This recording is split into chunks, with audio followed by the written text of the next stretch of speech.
Fast and Furious Lykan Genius Garage 2020. You can't drive it through a building.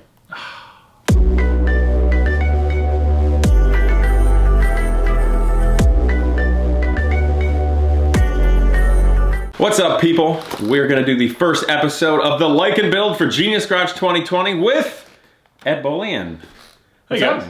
Yeah. Good to see you. Congratulations on your new car. Yeah, a car, indeed. It's a great shell, it's a great history, and going to be a lot of fun, but I think it's a perfect thing for Genius Garage. I think so, too. I mean, I obviously, after we released the video saying that I'd gotten it, I got bombarded by the YouTube project car channels being like, what do you want for it? What do you want to do? And I had mentioned it to you before the thing came, sure. and I'm excited that you guys are going to be the ones turning it into a fully functional, larger version of this. Well, for sure, exactly. And, you know, I mean, who hasn't seen the movies and enjoyed it? Like, it's Fast and Furious from day one, so that's exciting.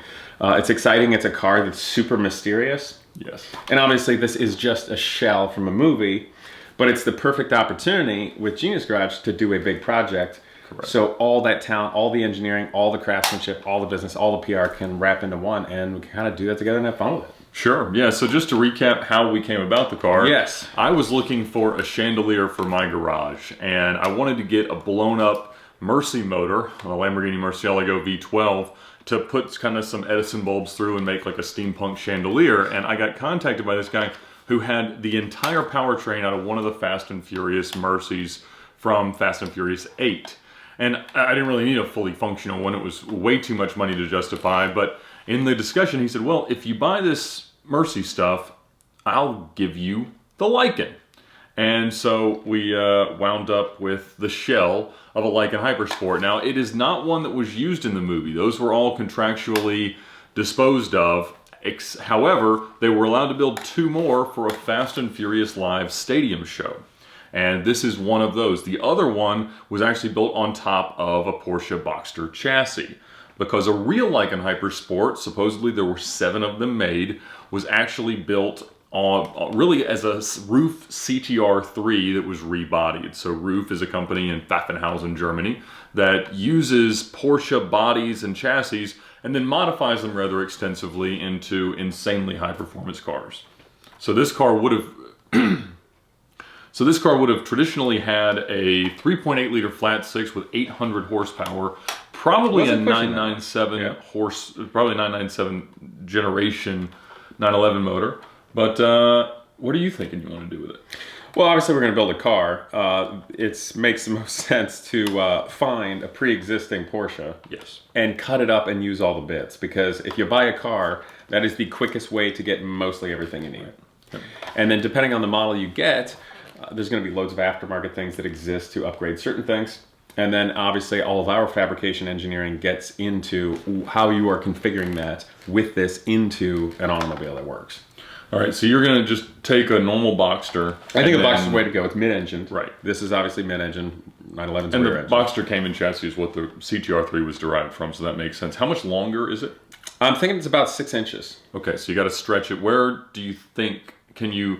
Because obviously, you know, there's things, you know, electrical harnesses, brake lines, things that you'd have to extend. But correct. To make things easy, you want to keep the dash and the firewall bulkhead and the engine compartment kind of all intact, right? Indeed, and easy is a very relative term with right. this. I mean, it's like, oh yeah, you're just going to get a car and put the body on like a radio control car. Yeah, it's not quite like that at all. But and one note to make first, Boxsters are not the car that's like the holy grail of cars in the automotive world. Right. They made a lot of them, they perform okay, but they still have, you know, how many millions of dollars of Porsche research and development into great parts and such. So that's what we really want to harness. And then what we're going to build and create it into is going to be nothing remotely like a Boxster in the end.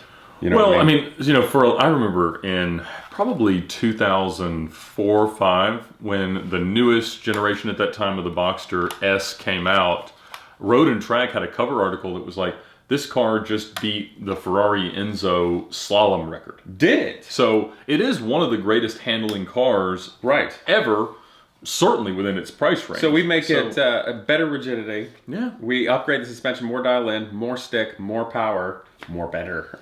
Well, I mean, and when you look at the Cayman GT4 and the newest iteration of the Boxster Spider, I mean, you're talking about arguably the best car Porsche makes. Now, deliberately, You've got a great point. it's underpowered That's because exactly they right. want to keep the mystique of the 911 alive. But when you're talking about starting with a Boxster is a brilliant concept, and it should serve it well. Now, there's some things, as I was looking at this model, which is obviously entirely accurate, I see we've got a pushrod rear suspension. Yes. So are you going to go full Carrera GT and Koenigsegg on this thing? And that's a little bit more madness than necessary. And the other thing, too, in making this, it shouldn't just be about spending money and doing tech for the sake of tech. Let's build a car that performs in the real world. Right. That you could legitimately drive cross country, you could legitimately do a track day in, that's a great car. And then it's the opportunity beyond just the engineering of creating a great platform that works with that body as a whole unit, but getting into all the fun small engineering details. Like, for instance, this the wing and air brake. I love the wing. Making that function and actually creating all the actuation for that, that's going to be a great project. As an example, the headlights and taillights. The diamond headlights. Ooh, the diamonds, yes.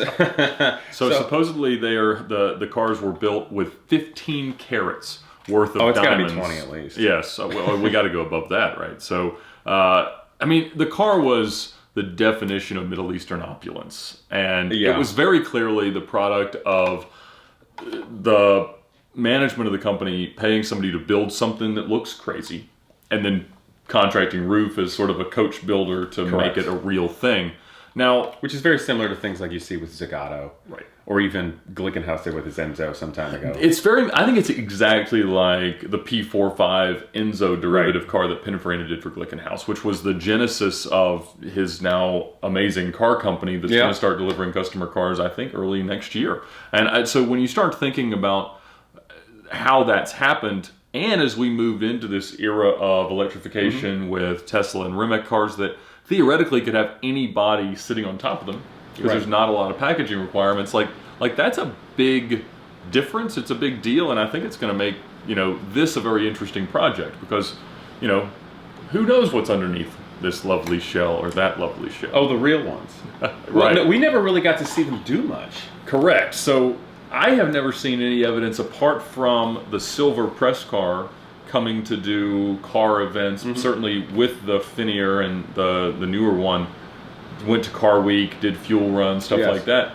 So I don't know that there are any U.S. sold cars. I mean, I've never seen one with a... That's a great point. There was a Texas dealer tag on the Finier that was with the silver car. Okay. So there's supposedly 7. There's one the Dubai police had. Well, now, have you had some Lykan show up on the VINwiki app?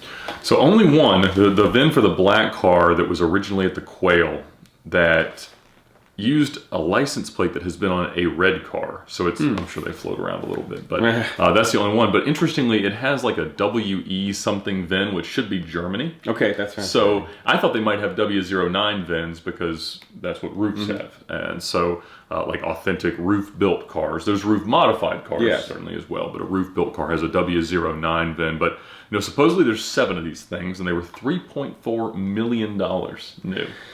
I mean, that's a bit of money. And I think they were built from 2014 to 2017. Yes. And the movie was 2015. Okay. So I say, we'll say this one's a 2015. Yeah, exactly. Well, in that regard, thinking of the VIN and just how based upon roof it is, it makes sense that it has German basis of engineering that we start with. And engineering is an interesting word for it, because there are some very unique touches. Like, with regard to the nature of the Lykan. Especially the doors. Are you That's now, I'll show you how the doors work on the real car in a moment, but the... what do you mean work? How they open and close. Yes. But are you going to be able to do this? Because obviously Boxster doors don't open in this No, direction. not at all. Not much does. Yeah, of course. Really, you're looking at what is the plane of it swinging on. These are suicide doors that open effectively reverse, like some of those Rolls Royces, And, but... Yeah.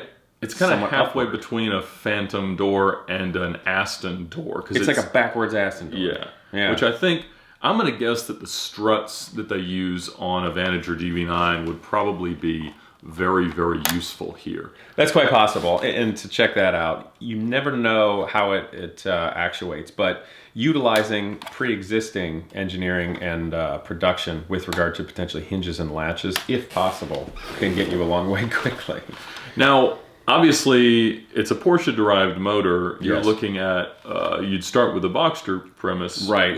And understand a Boxster makes sense more than a Cayman because any convertible uses much more robust underbody rigidity. Correct. And so, when you're custom building something like this, we'll be adding structure and roll type structure that also is supporting of the body for A pillar, B pillar, and such. But like you said, the Starting Boxster with that. chassis with nothing up there or no doors is still going to drive around and be okay. Correct. Whereas Yeah. the Cayman needs its roof. Right. Yeah. Right. So that should be great. Now, the Boxster will probably have a 3.4 liter. Correct. To go with the S, you also get High the 6-speed. 200s. Yes, the S gets you the 6-speed. So, I mean, have you thought of a way that you might be able to mirror the real performance of an 800 horsepower version? Naturally, one, because it's Porsche, you could have another engine built, some sort of cut motor, something like this. You could modify it for forced induction. The Boxster motor, perhaps it could be stroked. Perhaps Sure. there's a way to get a little more displacement in it. Obviously, change the internals and go forced induction of some sort. Well, Turbo Roof supercharged. makes a supercharger for the Boxsters. Do they? Yeah, I did it's not realize You'll that. see cars calling like a Roof 3400K, K Okay. being compressor, German supercharger, or 3600K, and there might even be a 3800K. Now you're still not going to Is be it a centrifugal based supercharger or is it a roots type? Do you know? not a slightest clue, No, it's- but they, you see them advertised, and it would be interesting to have a Roof powered car. But I think more Right. so it would be interesting. There's plenty of aftermarket manufacturers that modify 911 turbo motors to have 800 horsepower. These would be very interesting to work with and feature because we can modify and build this somewhat in house, work with somebody, and go that direction. I Yeah. think there's a value to, and the other thing we have to point in mind, it's not just building the car, but the true value for me in wanting to do this in Genius Garage is the curriculum of the students. For sure. Giving them the opportunity to build a car where they would never get to anywhere else on the planet. Right. And that's what Genius Garage is all about. So you have to kind of balance that masochistic, how much engineering do we do for the students and how do we get where we need to as quickly? And those are all the life lessons you get in business and manufacturing anyway. Definitely. So that begs the question, so how do people sign up for this? That's a great question. I will do another video coming up soon, but of course, stay tuned on my social media, Casey Putsch, as well as our website, but it's going to require an application. There's going to be some writing, there's going to be a resume, and going from there. Typically, Genius Garage goes for the college-age students, largely in engineering or automotive design, that kind of realm. But obviously with this and car building, there's going to be other young people that maybe they're on the direction to be some sort of automotive tech, maybe they're in machinist, something that relates in a high-end way. But really going after finding those young people that have the drive, they have an ambition, but they really need a shot so they can be seen, get the experience, and go on their way. So that's that. But in terms of applying, we'll have it on the website, and I will do the announcements on social media. Fantastic. I mean, it's going to be a fun project. I can't wait to see, because you've got the idea of a company based in the Middle East, the execution of the German engineers at Roof and the materials sciences stuff they used, but also from a Genius Garage cohort perspective, you're going to need publicity, videography, documentation, the historian. I mean, there's a lot of other Correct. roles that people can play within this project, but other than actual craftsmanship, Very much so, welding, yeah. things like that. Genius Garage in that sense is largely like a whole engineering business. So there's a lot more to it than literally just physically getting hands-on with a car. You are cutting metal, welding, doing composites work. Obviously those things come into play. So people that maybe have an inkling or a little bit of experience with that are beginning to great. But there's all of the business side that you all might see with the camera.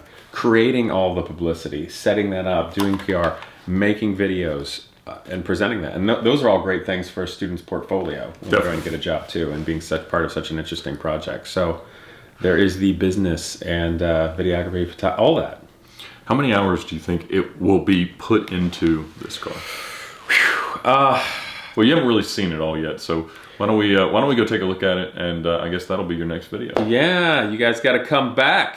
In the meantime, I hope you will. Like, comment, share it, and subscribe. See you guys next time. Let's check out the Lykan. Fast and Furious Lykan Genius Garage 2020. You can't drive it through a building.